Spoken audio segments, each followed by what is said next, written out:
अल्हम्दुलिल्लाहि वकफ़ा वस्सलामुन अला इबादिहिल्लज़ीना इस्तफ़ा। क़ालल्लाहु तबारक व तआला मा असाबक मिन हसनतिन फ़मिनल्लाह व मा असाबक मिन सय्यअतिन फ़मिन नफ़्सिक व अर्सलनाका लिन्नासि रसूला। व क़ाला अन्नबिय्यु सल्लल्लाहु तबारक व तआला अलैहि वसल्लम ला अदवा वला तियरता वला हाम्मता वला सफ़र औ कमा क़ाल रसूलुल्लाह सल्लल्लाहु अलैहि वसल्लम। मोहतरम हाज़रीन व नाज़रीन, अस्सलामु अलैकुम व रहमतुल्लाहि व बरकातुहू। आज की हमारी गुफ्तगू का उन्वान है इस्लाम में नहूसत और बदफ़ाली की हकीकत। मेरे मोहतरम भाइयों और अज़ीज़ दोस्तों, नहूसत और बदफ़ाली, जिसे तवाहुम परस्ती भी कहा जाता है, इसका माना और मफ़हूम ये है कि आप किसी गैर हकीकत चीज़ को हकीकत समझ लें या किसी अपने ऐसे ख़याल को हकीकत समझ के उसे अपना अक़ीदा बना लें और फिर उस पर इस वजह से कारबंद हो जाएं कि कहीं ऐसा न करने से मेरा नुकसान न हो जाए, ऐसा न करने से मेरे फ़ायदे के अंदर कोई कमी न हो जाए। इन तमाम चीज़ों को तवाहुम परस्ती, नेक फ़ाली, बदफ़ाली, बदशगुनी और इसे अपने अक़ीदे का हिस्सा बना लेना कहा जाता है। जनाब रसूलुल्लाह सल्लल्लाहु अलैहि वसल्लम जब तशरीफ़ लाए तो आपके सामने जहाँ कुफ्र, शिर्क और जुल्म का एक बहुत बड़ा चैलेंज था, वहीं पे आप सल्लल्लाहु अलैहि वसल्लम के सामने मुआशरे के अंदर फैली हुई तवहुम परस्ती, बदशगुनी, नेक शगुनी और इसी तरीके से नहूसत, जिसे लोगों ने अपना अक़ीदा बना लिया हुआ था, ये भी एक बहुत बड़ी बुराई, बहुत बड़ी ख़ामी थी जिसके ख़िलाफ़ नबी करीम सल्लल्लाहु अलैहि वसल्लम ने मेहनत की, जिहाद किया और माशरे को इन चीज़ों से भी पाक करने की कोशिश की। जैसे माशरे का एक हिस्सा कुफ्र और शिरक छोड़ने पे आमादा हुआ तो वो मुसलमान और मोमिन बन गए, लेकिन एक बहुत बड़ा हिस्सा उन्होंने तमाम अंबियाए किराम अलैहिस्सलातु वस्सलाम की तालीमात को नहीं माना और आखिरी नबी जनाब मुहम्मद रसूलुल्लाह सल्लल्लाहु अलैहि वसल्लम की तालीमात का भी इनकार किया। इसी तरह मुआशरे के अंदर ये तवाहुम परस्ती का भी आपने बहुत हद तक ख़ात्मा किया, लेकिन बदकिस्मती से दूसरी तरफ कुछ ऐसी तवाहुम परस्तियाँ हैं जो उस दौर से चलती रहीं और आज तक चल रही हैं, और कुछ ऐसी तवाहुम परस्तियाँ हैं जो मुआशरे में साथ साथ डेवलप होती हैं। लोग एक अफसाना गढ़ते हैं, फिर उस अफसाने को हकीकत का रंग देते हैं और फिर उसे अपना अक़ीदा बना लेते हैं। अगर देखा जाए उसके पीछे सिर्फ़ और सिर्फ एक दास्तान होती है, और उस दास्तान की ना तो कोई अक़ली दलील होती है, न नकली दलील होती है, न कुरान और सुन्नत से, और ना ही किसी मज़हब की कोई किताब उसकी तायीद कर रही होती है। बस एक बात चल रही है और लोग उसे फ़र्ज़ और वाजिब से ज़्यादा ज़रूरी समझते हैं और उस पर कारबंद होते हैं। जनाब रसूलुल्लाह सल्लल्लाहु अलैहि वसल्लम जब तशरीफ़ लाए तो एक सबसे बड़ी रस्म कबी, जिसे आप तवाहुम परस्ती कहें, वो था बच्ची का घर में पैदा होना। इसे मनहूस समझा जाता था। ये जो बच्चियों को ज़िंदा दरगोर कर देना, और कुरान भी इसके बारे में कहता है व इज़ल मऊऊदतु सुइलत, जब ज़िंदा दरगोर की हुई बच्ची से क़यामत वाले दिन पूछा जाएगा बिअय्यि ज़ंबिन क़ुतिलत, कि तुझे क्यों मारा गया, तो वो जवाब देगी कि मुझे इसलिए मारा गया, मुझे तो मेरा कसूर पता नहीं है, सिर्फ़ ये कि मुझे मनहूस समझा जाता था। और इसका हल्का सा मैं आपको एक बैकग्राउंड थोड़ा सा बता दूं। मक्कतुल मुकरमा के ऊपर किसी बाहिर के बादशाह ने हमला किया, नौजवानों को कत्ल कर दिया और औरतों को अपने साथ कैदी बनाकर ले गया। उनमें नौजवान लड़कियां भी थीं, बच्चियां भी थीं। तो यहाँ का रहने वाला एक ऐसा आदमी था जिसे अपनी औलाद से बहुत ज़्यादा मोहब्बत थी, तो वो उन्हें छुड़ाने के लिए बहुत सारा सरमाया लगाकर बादशाह के पास पहुंच गया और बादशाह भी उस बच्ची को रिहा करने पे आमादा हो गया। लेकिन वो लड़की उस बादशाह के साथ कुछ ऐसा दिल लगा बैठी थी कि उसने अपने वालिद को नज़रअंदाज किया और कहा कि तुम चले जाओ, मैं यहाँ से नहीं जाना चाहती। इस बात का उसे इतना सदमा हुआ, वो वापस आया, उसने कहा आज के बाद ये जो बच्ची नाम की चीज़ है ना, इसे मैं ज़िंदा नहीं छोड़ूंगा, ये मनहूस है, इसने मेरी नाक कटवा दी, मेरी इज़्ज़त खाक में मिला दी। उसके बाद पैदा होने वाली बच्चियों को उसने बचपन में ही ज़िंदा दरगोर करना शुरू कर दिया। यहाँ से ये रस्में कभी चली और फिर नहूसत का तसव्वुर आया। जिस घर के अंदर बच्ची पैदा होती तो बच्ची का बाप किसी को मुंह ना दिखाता कि मेरे घर के अंदर नहूसत का साया है, इसलिए बच्ची पैदा हो गई। तो आप सल्लल्लाहु अलैहि वसल्लम ने ज़बरदस्त किस्म की इसके ख़िलाफ़ मुहिम चलाई और बच्चियों को ज़िंदगी भी दी, हुर्रियत भी दी, आज़ादी भी दी, इज़्ज़त और एहतराम का मकाम भी दिया। फिर जनाब रसूलुल्लाह सल्लल्लाहु अलैहि वसल्लम के दौर में तब एक तवहम परस्ती ये थी कि सफ़र करने से पहले ये लोग जब सुबह अंधेरे में निकलते, अभी तक परिंदे नहीं उड़े हुए होते थे, वो झाड़ियों के अंदर परिंदे मौजूद होते, जब ये घरों से निकलते तो झाड़ियों के ऊपर डंडे मारते, वहाँ से परिंदे निकलते, अगर परिंदा उड़ के दाएं तरफ जाता तो समझते कि ये सफ़र खैर और बरकत का है, सफ़र जारी रखते। और खुदा न खास्ता परिंदा है, उसे क्या पता है बेचारे को, वो बाएं तरफ उड़ जाता तो ये सफ़र अपना मौकूफ़ कर देते और यूँ कई कई दिनों तक सफ़र ना करते जब तक परिंदा दाईं तरफ ना उड़ता। यूँ समझिए कि इससे उन्होंने सफ़र की कामयाबी और नाकामी एक परिंदे के हाथ में सौंप दी थी। अब परिंदे का आप उस तरफ से डंडा मारे, इधर से उड़ेगा, इधर से मारे तो उधर से उड़ेगा, जिस तरफ से ज़्यादा प्रेशर उसे महसूस होगा जान का ख़तरा दूसरी तरफ से निकल जाएगा। लेकिन जब अक्ल पे पर्दा पड़ जाए तो इंसान वही का इनकार कर देता है और ऐसी चीज़ों के ऊपर ईमान ले आता है। ये दूसरी तवहम परस्ती थी। एक तीसरी चीज़, किसी भी काम को करने के लिए उन्होंने फाल जो निकालते हैं ना, जैसे हम भी उंगली लगाते हैं, यहाँ पे उंगली लगाओ तो इसके आगे जो लिखा हुआ है ये मेरी किस्मत है, ये दरअसल वहीं से आया हुआ है। और फिर इसको बाज़ लोगों ने अपनी तिजारत के लिए कुरानी फाल नामे के साथ जोड़ा हुआ है कि कुरान के ऊपर चूँकि लिखा है इसलिए जो भी होगा ठीक होगा। तो वो तीर निकालते थे, एक तीर होता था नफ़े का, एक नुकसान का। अगर नफ़े का तीर निकल आता तो तिजारत करते थे, नुकसान का निकल आता छोड़ देते। अब आप अंदाज़ा कीजिए कि तीर को क्या पता है, या तीर के अंदर जान ही नहीं है और अपने कारोबार का नफ़ा नुकसान, अपनी ज़िंदगी का फ़ैसला, अपने सफ़र और हज़र, बहुत सारी चीज़ें तीरों के साथ जोड़ दी जाती थी।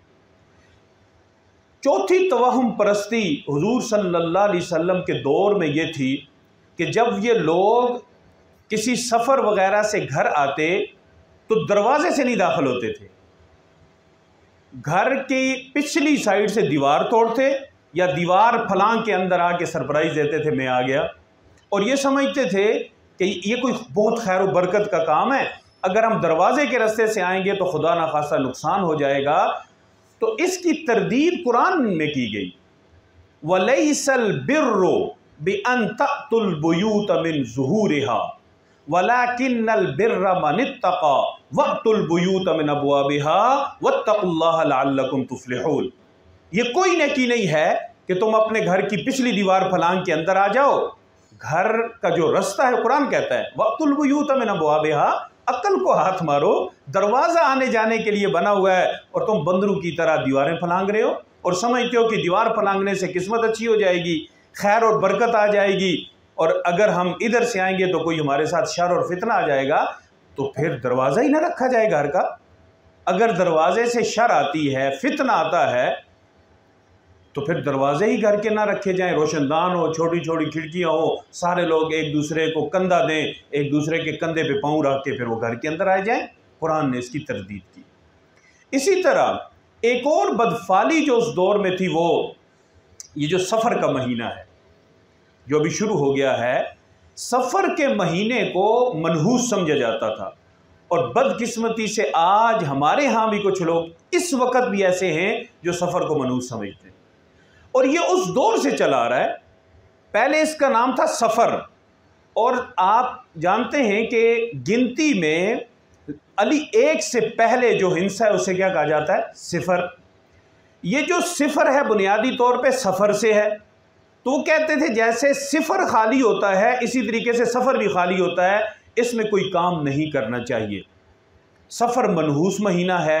नबी करीम सल्लल्लाहु अलैहि वसल्लम ने इसकी तरदीद के लिए, जब आप अरबी महीनों को पढ़ते हैं ना, तो मुहर्रमुल हराम, सिर्फ मुहर्रम नहीं है, मुहर्रमुल हराम, सफ़रुल मुज़फ़्फ़र, अल्लाह के रसूल सल्लल्लाहु अलैहि वसल्लम ने मुज़फ़्फ़र का लक़ब इस महीने के साथ इसलिए जोड़ा ताकि उस अकीदे की तरदीद हो जाए जिसमें सफ़र को खाली और मनहूस समझा जाता है, बल्कि सफ़रुल मुज़फ़्फ़र, मुज़फ़्फ़र का मतलब है कामयाबी। अल्लाह के रसूल सल्लल्लाहु अलैहि वसल्लम कह रहे हैं कि कामयाबी का महीना है, और हमने इसके साथ बहुत बड़ी बड़ी दास्तानें जोड़ी हुई हैं। यकीन जानिए, तवाहुम परस्त आदमी अपनी ज़िंदगी को तंग कर देता है। हर चीज़ के अंदर तवाहुम परस्ती, हर चीज़ के अंदर नेकफाली बदफाली निकाल के करना, तो इसका मतलब ये है कि तवाहुम परस्त आदमी को अल्लाह की तकदीर पे ईमान नहीं होता। हालांकि इस्लाम लाने के लिए जो हम तफसीली या इजमाली ईमान का तज़किरा करते हैं उसमें हम क्या कहते हैं? वल क़दरी खैरिही व शर्रिही मिनल्लाहि ताला। हम इस बात पे ईमान लाते हैं कि अच्छी और बुरी तकदीर सब अल्लाह की तरफ से है। और एक आदमी तवाहुम एक एक चीज़ के साथ कामयाबी और नाकामी जब जोड़ देता है, इसका मतलब यह है कि वह अल्लाह की तकदीर पर ईमान नहीं रखता। आज के दौर में सफ़र के बारे में कई लोगों ने यह अकीदा गढ़ा हुआ है कि पूरे साल में जितनी बीमारियां हैं वो तकरीबन 10 लाख हैं। तो 10 लाख में से 9,90,000 या 9,99,000 बीमारियां इस एक महीने में उतरती हैं, और बाकी जो 1,000 या 10,000 बीमारियां हैं वो बाकी 12 महीनों में। तो इस भाई जब इतनी ज़्यादा बीमारियां उतरती हैं तो फिर इस महीने के बाद कोई जिंदा नहीं बचना चाहिए। इस महीने में अस्पताल भर जाने चाहिए, घर खाली हो जाने चाहिए।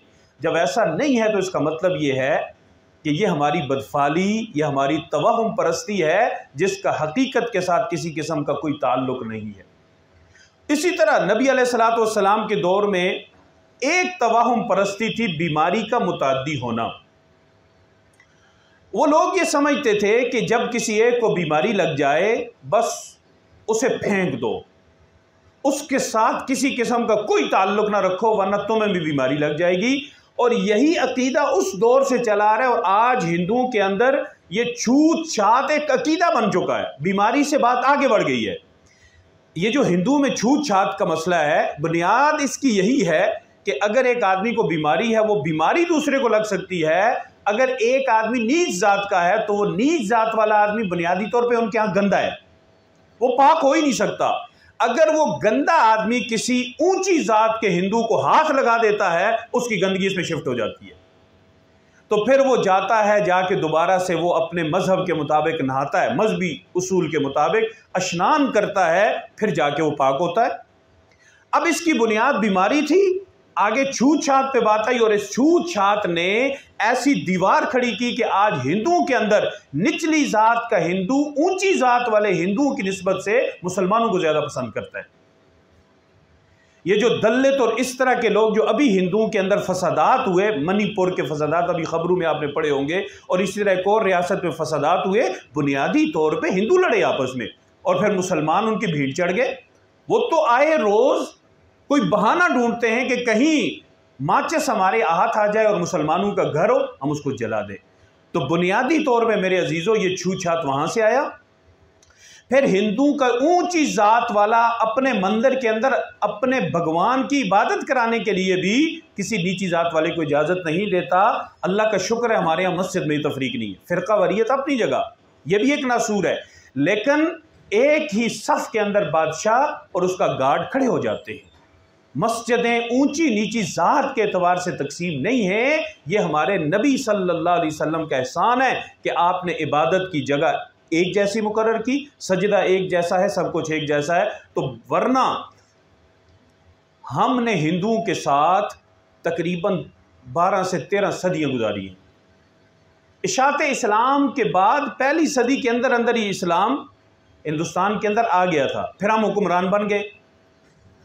12 सदियां अगरचे हमने हुकूमत की, ऊपर पे तो हम थे, अवाम में तो हिंदू मुसलमान इकट्ठे थे ना। ये जो मिलजुल के रहना है, इस मिलजुल के रहने में हिंदुओं के अंदर से बहुत सारे अकायद, बहुत सारी तवाहुम परस्तियाँ वो मुसलमानों के अंदर आ गई। और दुनिया में सबसे ज़्यादा जो मजहब नहूसत पे, तवाहुम परस्ती पे, बदफाली पे यकीन रखता है दुनिया में सबसे ज़्यादा, वो हिंदू है। और उन्हीं हिंदुओं से हमारे अंदर जो चीज़ें आई हैं उसका हमारे मजहब से कोई ताल्लुक नहीं है, अकीदे से, रस्म व रवाज से भी कतन कोई ताल्लुक नहीं है। आप हिंदू मजहब को उठाकर देखें, आज हमारे माशरे के अंदर जो तवाहुम परस्तियाँ हैं वो सारी की सारी हिंदुओं से आई हुई हैं। और ये जो मिलजुल के रहना था, इस रहन सहन में हमने भी कुछ असर उन पर डाला होगा, लेकिन बुराई चूंकि ज़्यादा मुतासिर करती है तो बुराई उसने मुतासिर किया।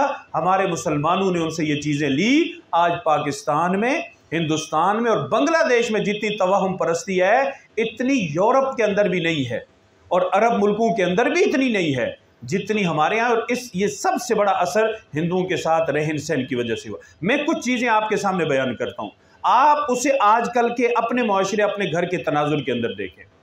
बच्चा पैदा होता है तो ख़ानदान की बड़ी वडेरी औरतें आ जाती हैं, जल्दी करो सुरमा लेके आओ। वो सुरमा उसे लगाया जाता है। क्यों लगाया जाता है? इसे नज़र न लग जाए, नज़र से बचाने के लिए सुरमा लगाया जाता है। तो मुझे बताइए, क्या ये जो मौसूफ दुनिया में तशरीफ़ लाए हैं ये पहले इंसान है, या इन जैसा दुनिया में और कोई नहीं है, या इनके एक कान के साथ चांद लटका हुआ है, दूसरे के साथ सूरज लटका हुआ है? कौन सी खास बात है कि इनको नज़र लग जाएगी? भाई, माँ बाप को अपना हर बच्चा, चाहे वो अफ्रीका में पैदा हो, यूरोप में हो या पाकिस्तान में, रंग जैसा भी हो, ढंग जैसा भी हो, माँ बाप को प्यारा लगता है। माँ बाप ये समझते हैं जितना मुझे प्यारा लगता है इतना ही शायद इस नर्स और दाई को भी प्यारा लगता है कि इसकी नज़र न लग जाए, फौरी तौर पे आप इसे सुरमा लगाएं।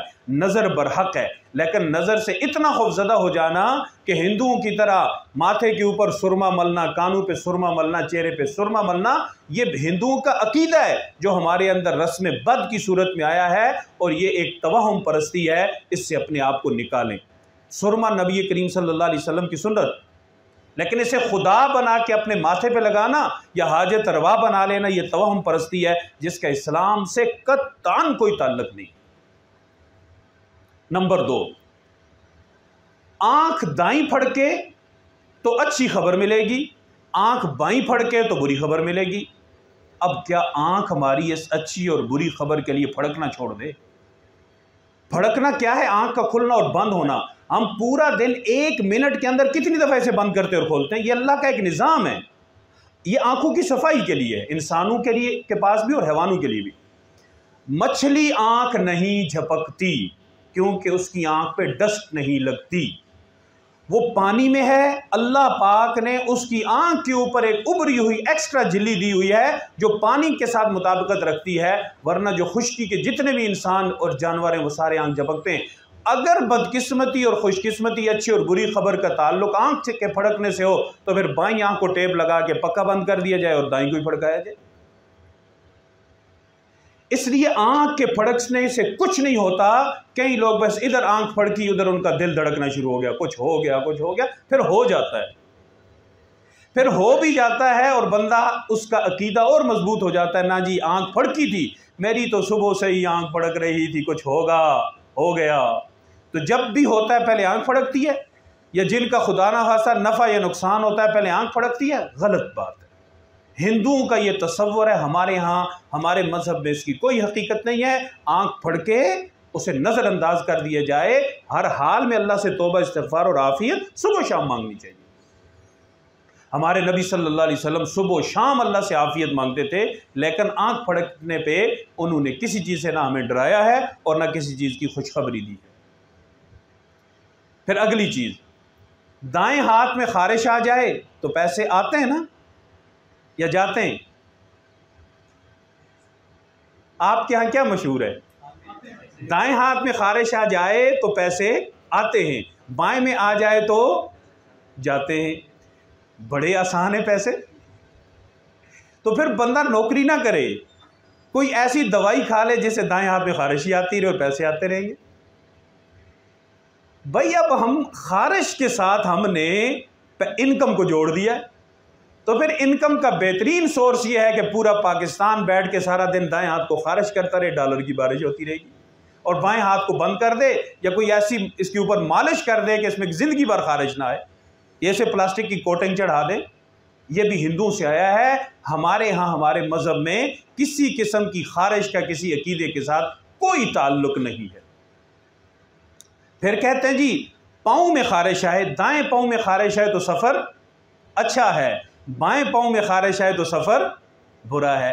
पाँव को पता ही नहीं होता इसने जाना कहाँ है, पाँव को दूर दूर तक कोई खबर नहीं होती कि मौसूफ ने कहीं जाना भी है, और ये खारिश को लेके बैठ जाते हैं। भाई जुराब धुली हुई नहीं होगी, पूरा दिन जूता पहनेंगे तो उसके बाद खारिश ने तो आना ही आना है।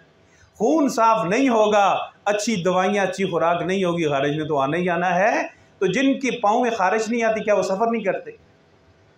ये भी हिंदुओं से हमारे अंदर आया है, जिसका हमारे मज़हब, हमारे दीन और हमारी शरीयत से किसी किस्म का कोई ताल्लुक़ नहीं है।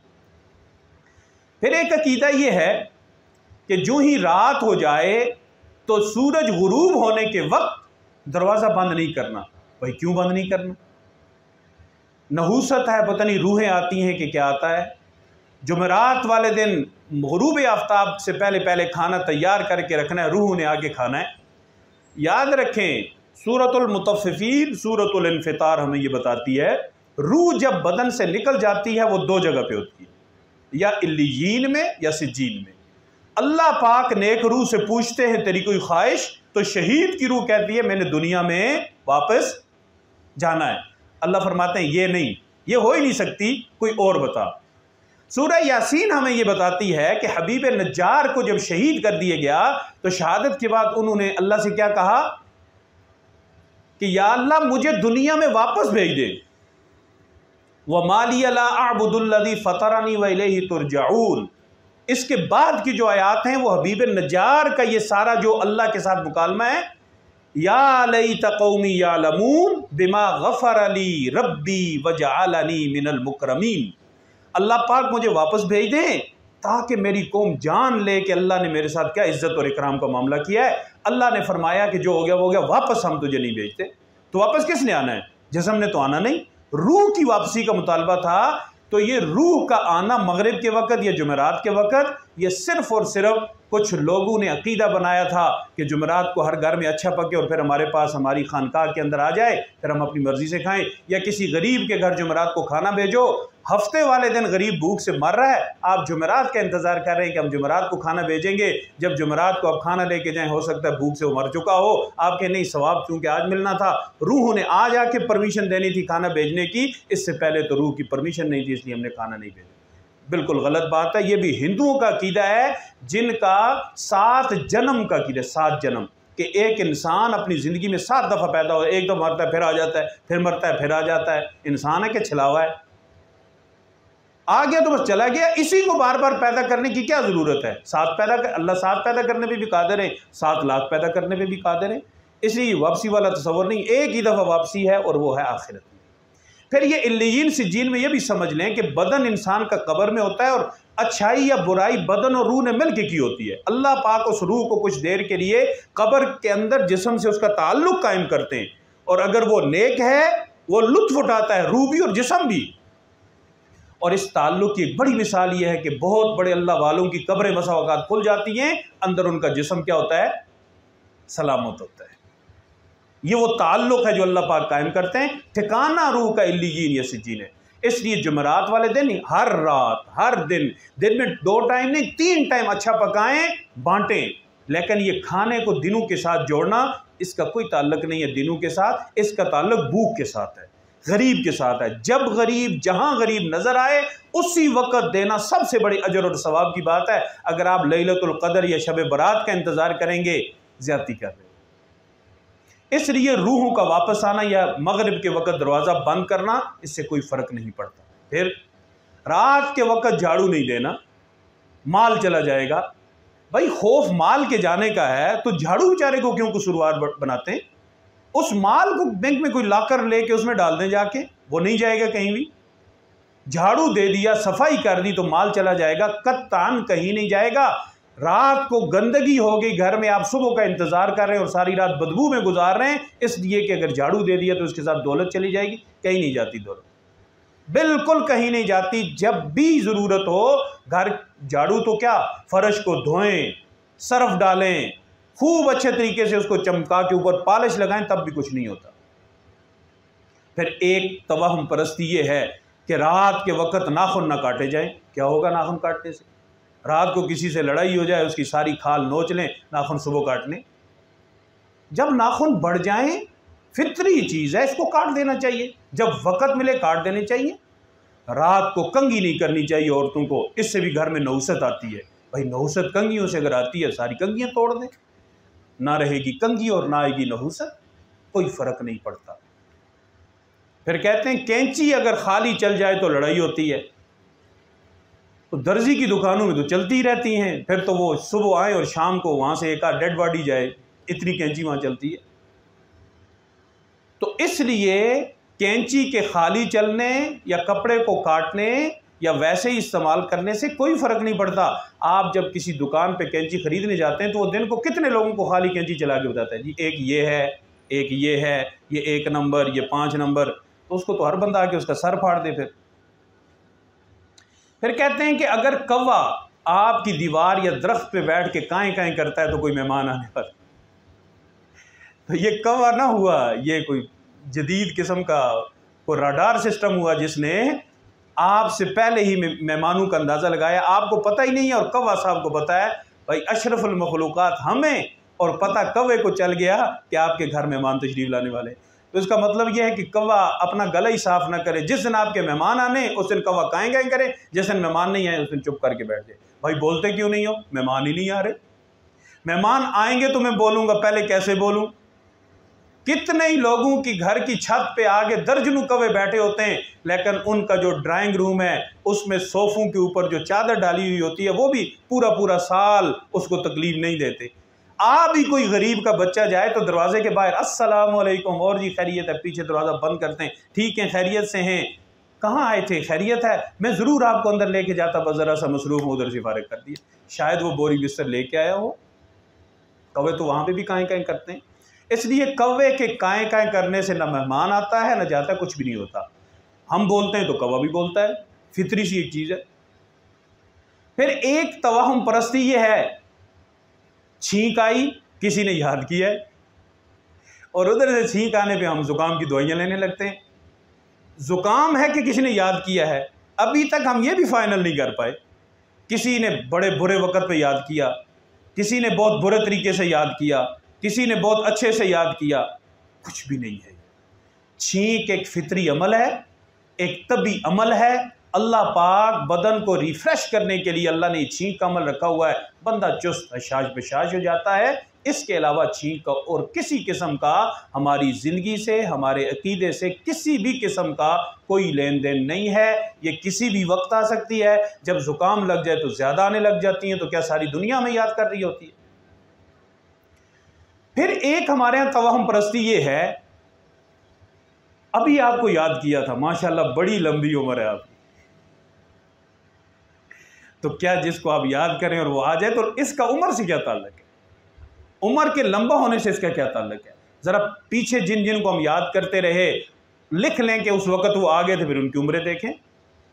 इतनी छोटी छोटी बातों पे अगर उम्र बढ़ती या उम्र लंबी होती तो लोग पैसे दे के कहते हैं तू मुझे याद करना, मैं फ़लान टाइम आऊँगा। 20-30 लोग दिन में उसको याद कर रहे होते, पहले इधर माशाल्लाह बड़ी लंबी उम्र है, फिर इधर माशाल्लाह बड़ी लंबी उम्र है। तो 10 एक लोग अगर दिन में 10-10 साल भी बढ़ा दें तो सदी तो ये आराम से हो गई।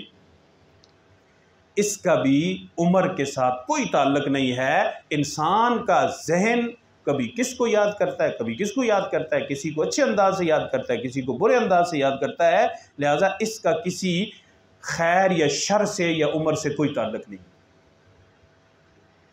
फिर हमारे यहाँ एक तसव्वुर ये है कि पत्थर अगर हम पहने, फलां पत्थर उसमें ये है, फलां पत्थर में ये है, फलां में ये है, आपको फ़रोज़ा सूट करता है। हालांकि पता नहीं है कि फ़रोज़ा तो अबू लुअलु फ़िरोज़ जिसने हज़रत उमर रज़ी अल्लाह ताला अन्हु को शहीद किया था, ये उसके नाम से मंसूब है फ़िरोज़ा।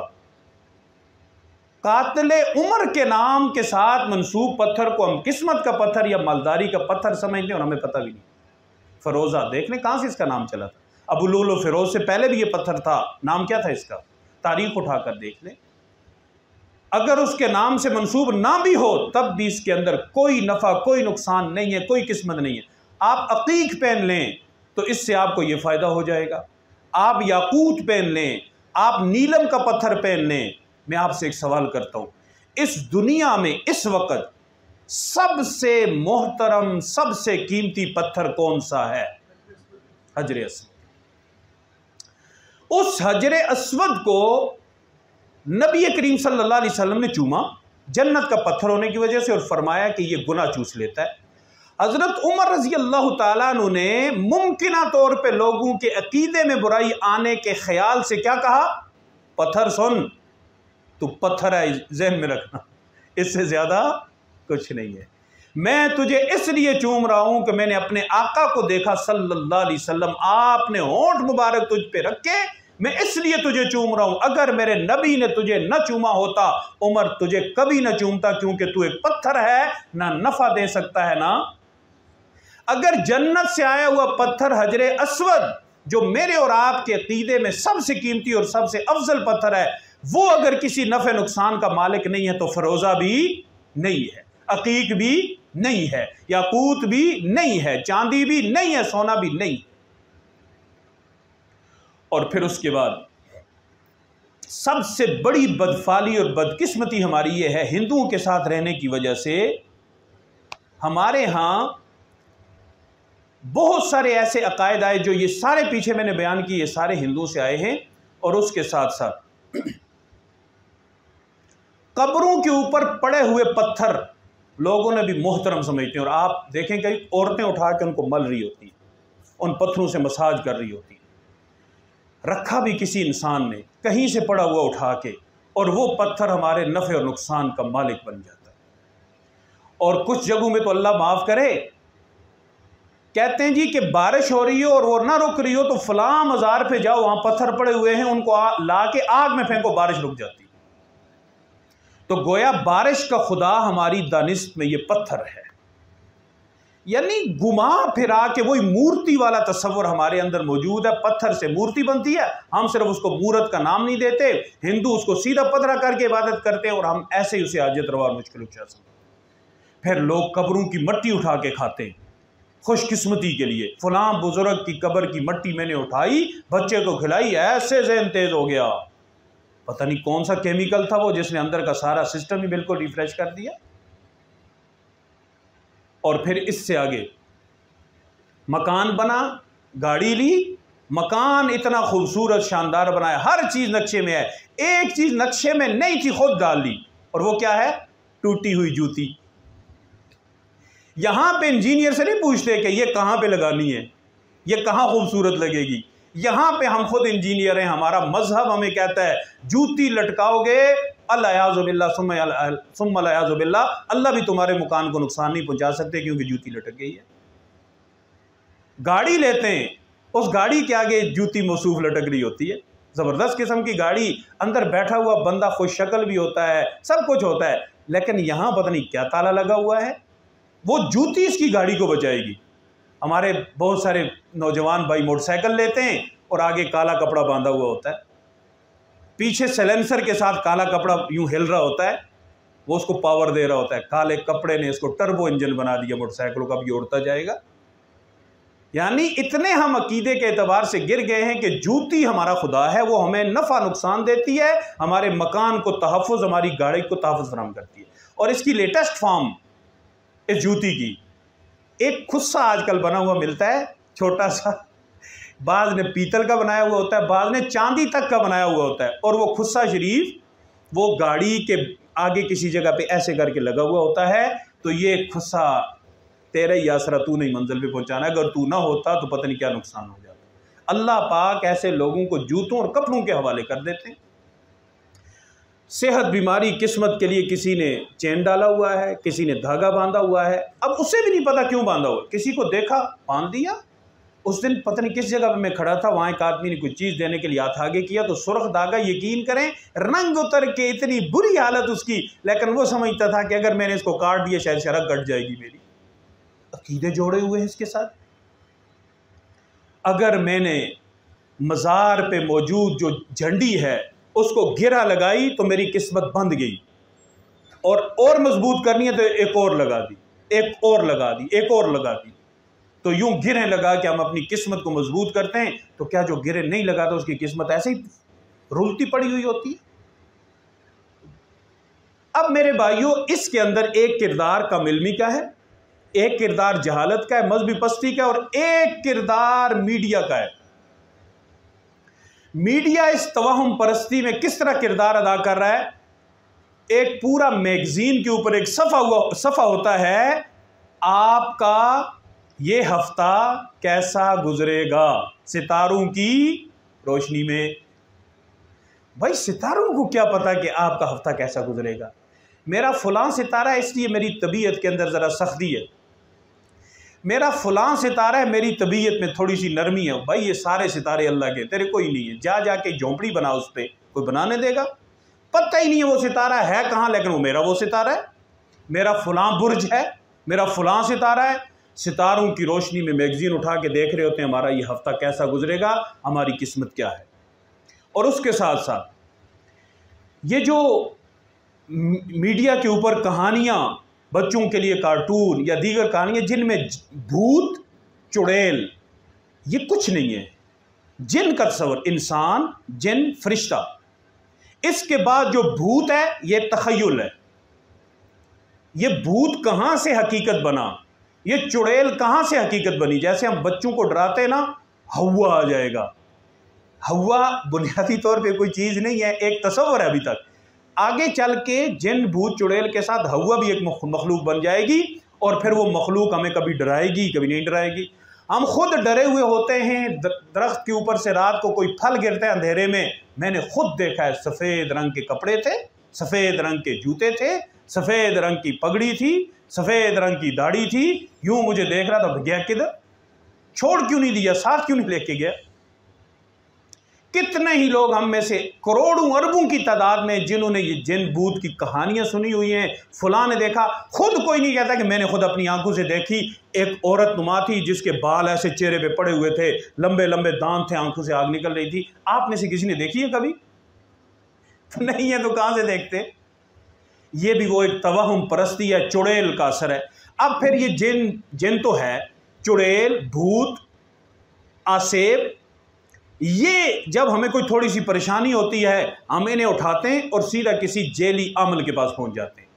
वो जेली आमिल खूब कोशिश करता है हमें आसेब ज़दा बनाने की, साया ज़दा बनाने की, भूत ज़दा बनाने की, चुड़ैल ज़दा बनाने की कोशिश करता है, और फिर हमें दोनों हाथों से लूटता है। एक वक्त आता है इंसान अपने आप से भी डरने लग जाता है कि मेरे अंदर आसेब है, मेरे अंदर जिन हैं, ये सब हिंदुओं से आए हुए हैं, ये आसेब, ये भूत, ये प्रीत, ये चुड़ैलें, ये परियां। परी भी कुछ नहीं है, परी कोई मखलूक नहीं है, ये सिर्फ और सिर्फ कहानी, अफसाने से शुरू हुई चीज़, तखय्युल था, उसको हमने हकीकत बनाया और हकीकत बना के से हमने अपनी ज़िंदगी का हिस्सा बना लिया। अब आखिरी हिस्सा जो मेरी गुफ्तगू का है ये भी बड़ा मज़ेदार है। बहुत सारे लोग साइंस पे यकीन रखते हैं।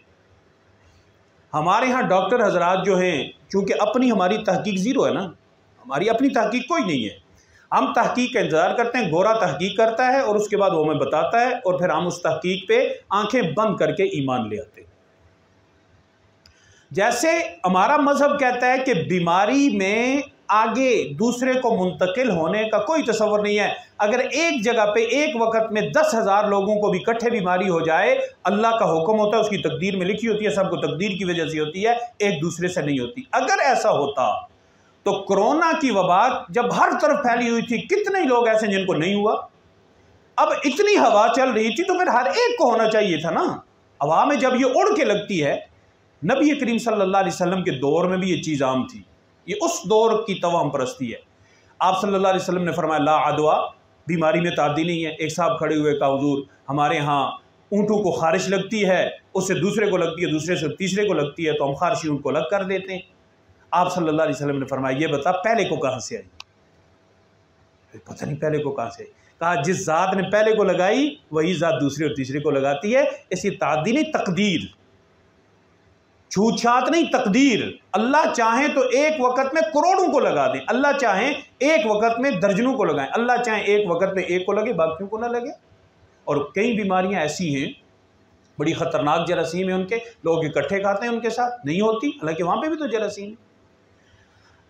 डॉक्टर ने कहा, हमारे डॉक्टरों ने माना और उस पर हमने यकीन करना शुरू कर दिया, अल्लज़ीना युमिनूना बिल गैब की तरह। अब इतने तरक्की याफ्ता दौर के अंदर इतने तरक्की याफ्ता लोग, लेकिन इस तवाहुम परस्ती के अंदर वो इतने मुब्तला हैं कि चाइना के अंदर 4 के हिंसे को मनहूस समझा जाता है। और कोरिया के बारे में भी किसी ने मुझे कोई हिंसा बताया था, शायद आपको मालूम हो, मैं अभी भूल गया हूं, मैंने तलाश किया लेकिन मुझे मिला नहीं। वहां के एक बंदे की वीडियो थी, वहां पे पता नहीं 7 है या 8 है या 4 है, तो वो गिनती में उसका नाम ही नहीं लेते, गिनते हुए कहते हैं 1 2 3 5 6 7।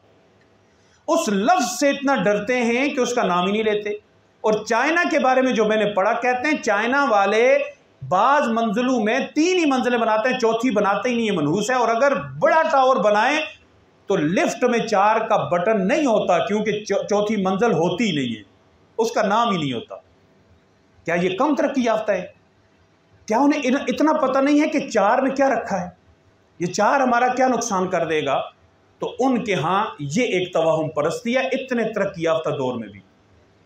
बरतानिया के अंदर जो मैंने पढ़ा, कहते हैं कि अगर चींटियां निकल आए तो चींटियां कतार से चल रही हों तो इसको मनहूस समझा जाता है। और अगर चींटियां किसी बिल से निकल के ऐसे घूम फिर रही हों तो समझा जाता है कि मौसम खराब होने वाला है, बारिश होने वाली है। और हमारे अब ये है, ये उन लोगों का है। रूस के बारे में मैंने पढ़ा कि वहां अगर कोई खाली बाल्टी लेके जा रहा हो ना, कहते हैं मरा, खाली बाल्टी लेके, ये तो मरा। खाली बाल्टी लेके जाना मनहूस समझा जाता है। मिस्र के अंदर कहते हैं अगर तुम खाली कैंची फजा में चला दोगे फिर तुम नहीं बच सकते, क्योंकि यहां पे बदरूहें थी जिनको तुमने काट दिया, क्योंकि इसमें कोई चीज नहीं थी, बदरूहें थी वो तुमने काट दी, अब बदरूहें तुम्हारा जीना हराम कर देंगी। अब बंदे को डरावना ख्वाब आता है, तब भी वो ये समझता है कि मेरी शामत आ गई, मैं मारा गया। इसी तरीके से दुनिया के और बहुत सारे बड़े बड़े तरक्की याफ्ता ममालिक हैं जिनमें छोटी छोटी चीज़ों को लेकर तवाहुम परस्ती की जाती है और अपनी ज़िंदगी को तंग किया जाता है। मेरे भाइयों और बुज़ुर्गों, अल्लाह रब्बुल इज़्ज़त ने हमें मुसलमान बनाया है, इसमें हमें फ़ख्र होना चाहिए और अपनी ज़िंदगी को कुरान और सुन्नत के आईने और रोशनी में गुजारें, ना इन छोटी छोटी तवाहुम परस्तियों में जाके अपनी ज़िंदगी को तंग करें। इनमें से अक्सरियत हिंदू से आई है और हम हिंदुओं से अलग हुए हैं। होना तो ये चाहिए था कि हमारा खूबसूरत साफ सुथरा मजहब था, हम उनको मुतासर करते, उन पे हम ज़्यादा असर डालते, लेकिन कम इल्मी की वजह से, जहालत की वजह से बहुत सारी चीज़ें जो हम वहाँ से उठा के ले आए हैं और आज भी हमारे माशरे के अंदर मौजूद हैं। अल्लाह रब्बुल इज़्ज़त से दुआ करें, अल्लाह ताला हमारी रहनुमाई फरमाए और इन तवाहुम परस्तियों से, इन बदशगुनियों, बदफालियों और नहूसत वाले नज़रिए से हमारी हिफाजत फरमाएँ। व आखिरु दावाना अल्हम्दुलिल्लाहि रब्बिल आलमीन वल आक़िबतु लिल मुत्तक़ीन वस्सलातु वस्सलामु अला रसूलिहि मुहम्मद व आलिहि व अस्हाबिहि अजमाईन। रब्बना आतिना फिद दुनिया हसनतन व फिल आखिरति हसनतन व क़िना अज़ाबन्नार।